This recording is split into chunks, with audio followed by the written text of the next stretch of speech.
In on a little secret. There are some insurance companies who really are not in the business of helping people. They're certainly not in the business to help people who were injured by the people they insure. Did you know that in court it is against the rules to even mention the fact that the defense attorney and the damages will be paid by an insurance company?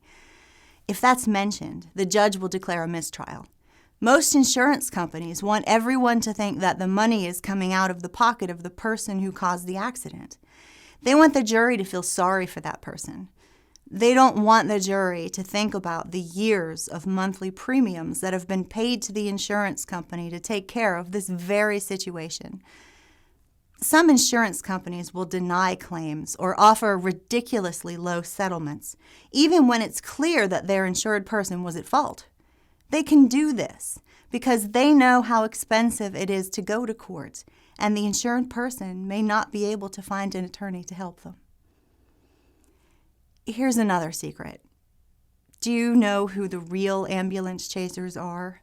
Not attorneys.